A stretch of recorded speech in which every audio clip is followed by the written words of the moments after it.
Yorùbá ní tó bá fẹ́ jẹ́ Ọ̀ṣàkálá jọ́ Ṣàkálá, tó bá fẹ́ jẹ́ Òṣoko jó Ṣokolo, Ọ̀ṣàkálá Ṣokolo ní ò dá. Ta ni àwọn ènìyàn tó ń threaten Chief Sunday Adéyẹmọ, Sunday Ìgbòho?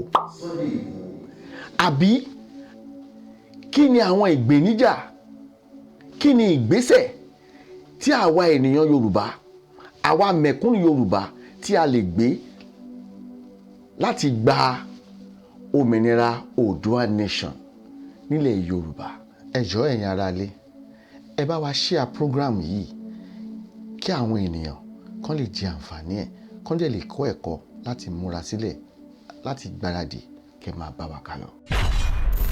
Fún àwọn tí ó fún Ìgbòho ní threatening,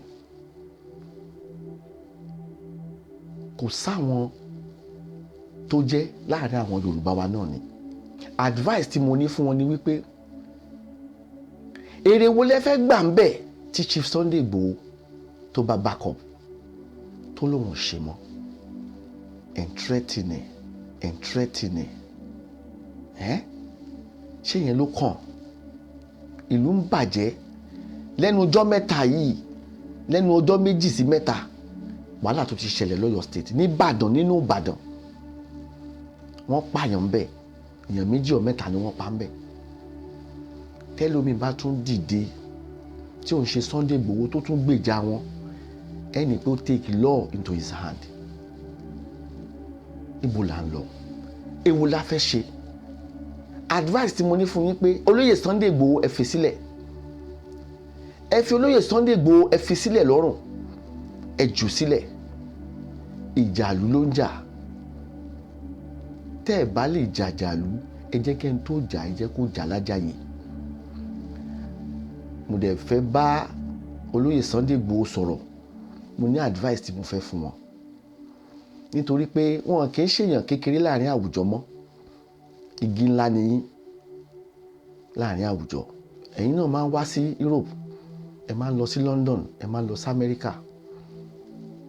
Kò sí nǹkan tó cost yín tẹ́ máa ra CCTV at least 2 sí ẹnu ọ̀nà àbáwọlé yín, àbí hiding camera. There are some hiding camera, you know what I'm saying, tó pé ẹ máa fi sínú ilé tẹ́yẹ̀ kan ò ní mọ̀ pé wà ń bẹ̀. Kò yé yín? I want you to do something about that. Please, Sunday Igboho.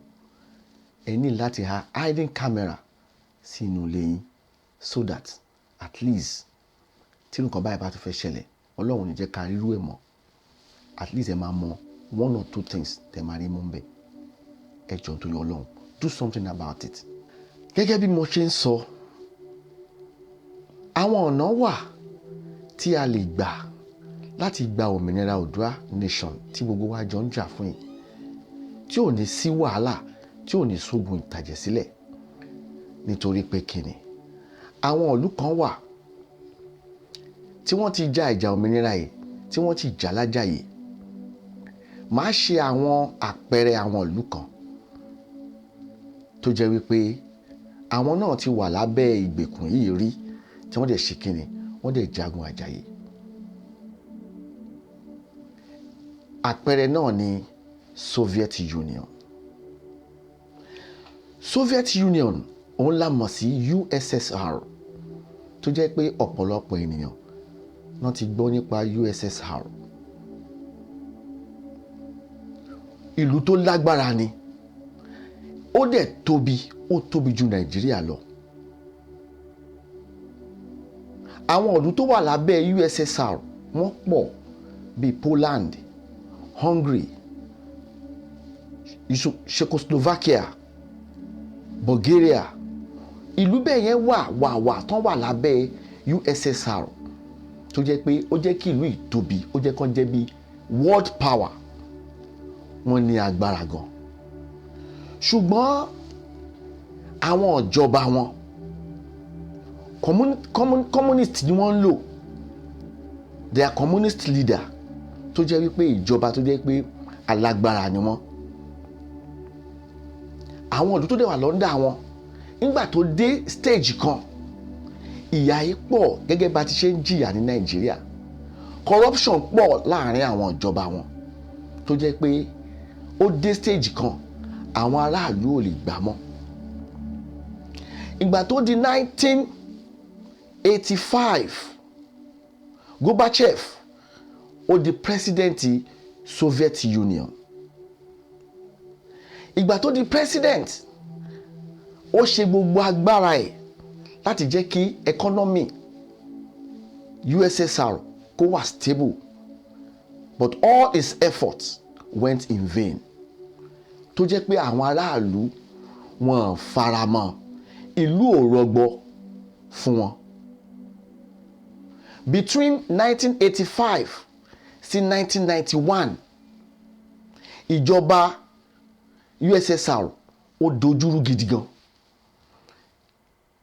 Ẹ̀yin wo iye ọdún tí mo dárúkọ yìí 1985 sí 1991 ìyà mélòó ló ti jẹ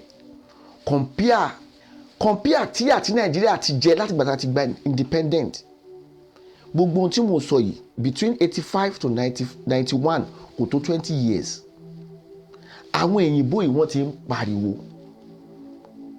corruption ti pọ̀ jù, but corruption tó wà ní Nàìjíríà wa ó ju ariwo táwọn USSR ń pa ń gbà yẹn lọ. Èyí ló wá mú kí àwọn ènìyàn àwọn ìlú tó wà nínú USSR kí wọ́n dìde wọ́n fẹ́ gba òmìnira gẹ́gẹ́ bí àwa náà ṣe fẹ́ gba òmìnira Oòduà Republic, Oòduà nationwide, tí mo dẹ̀ mọ̀ pé lágbára Ọlọ́run gbogbo amadílẹ̀ lérí, ní agbára Ọlọ́run amadílẹ̀ lérí. Nígbà tí Poland ló kọ́kọ́ dìde pé wọ́n fẹ́ gba òmìnira, Hungary tẹ̀lé,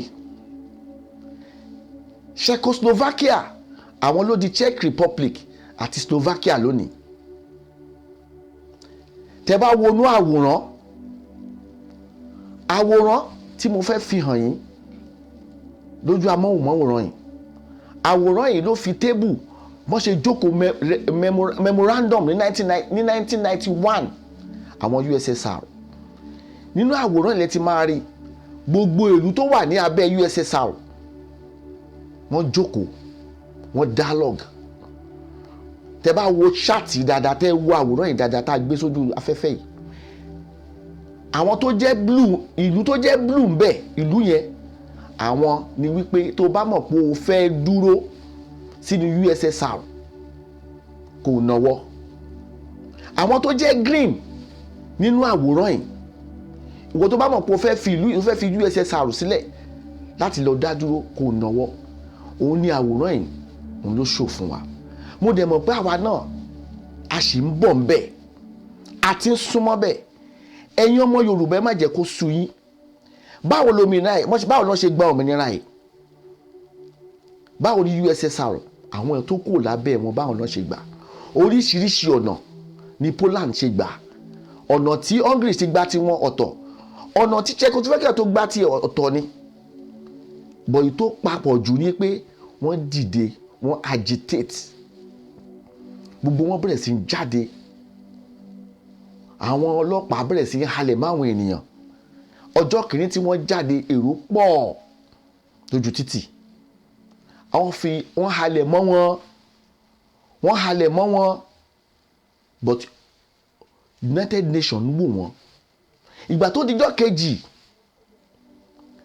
àwọn bíi 200 ló jáde, wọ́n di thousands.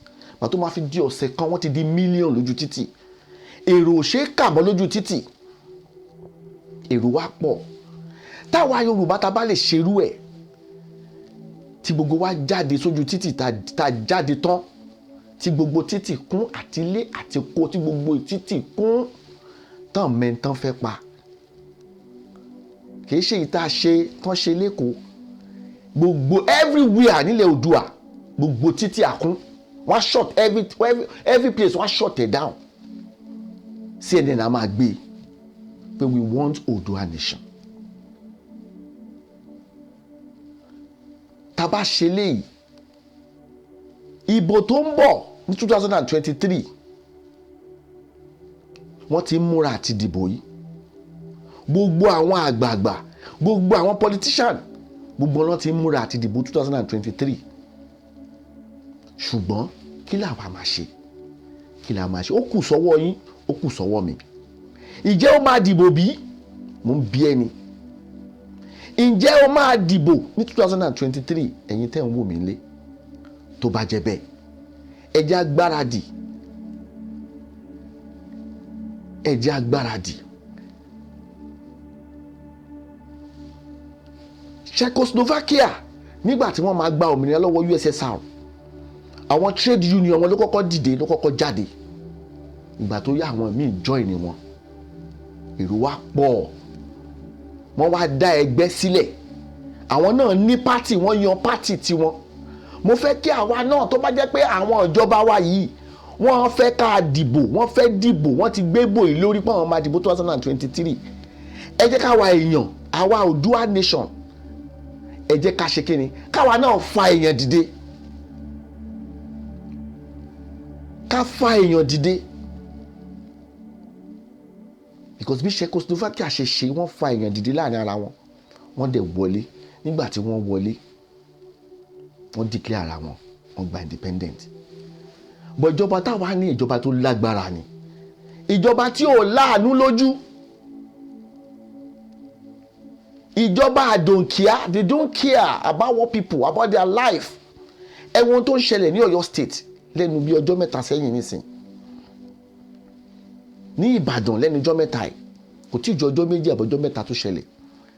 Nínú ìlú, láàrin ìlú, káwọn bíi 400 kọ́ láwọn tọ́ọ̀gì, kọ́ dẹ̀ bẹ̀rẹ̀ sí ń disturb gbogbo àwọn èèyàn, inhabitant.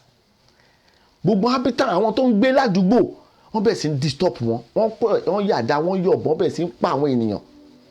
Ní Ìbàdàn, àdèlà níjọba. It is right time. It is time we get our independence. I give kudos to those Yoruba leaders. Nígbà tá a bá gba independent yìí, a mọ àwọn tiwa sì mọ̀ wá. I give kudos fún àwọn leaders tá a ti ní nílẹ̀ Yorùbá. Àwọn leaders wa tá a ní tí wọ́n ń jà fún wa. A ní Professor Akintoye, a dúpẹ́ lọ́wọ́ yín. Baba Adébánjọ, a dúpẹ́ lọ́wọ́ yín. Chief Sunday Igboho, a dúpẹ́ lọ́wọ́ yín. Aisha Yusuf, a dúpẹ́ lọ́wọ́ gbogbo yín. Ẹ ṣe akitiyan, ẹ jà fitafita láti gba òmìnira yìí. Yorùbá ní tó bá fẹ́ jẹ́ Ọ̀ṣàkálá jọ́ Ṣàkálá, tó bá fẹ́ jẹ́ Òṣoko jó Ṣokolo, Ọ̀ṣàkálá Ṣokolo ní ó dá. Wọ́n ní inú ilé láti ń kẹ́ṣọ̀ọ́ ròde. Ẹ̀yin èèyàn, ẹ dìde. Àwọn ọba wa, we need their support. We need their support.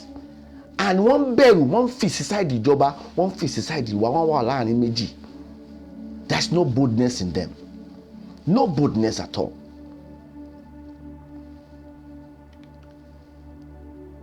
Mo ń bẹ ẹgbẹ́ UNPO under the chairman of Professor Akintoye. Ẹ jọ̀ọ́ torí Ọlọ́run, ẹ gbé ìgbésẹ̀. Káwọn èèyàn dìde, káyan delegate to talk to the British, the Americans about leaving this country, leaving Nigeria. The suffering is too much. People are suffering day in, day out. Ìyà ti pọ̀jù. Let us rise on our feet. Let's fight for our freedom. Let's fight for our rights. Let's fight for our rights. Because Oòduà nation will surely stand.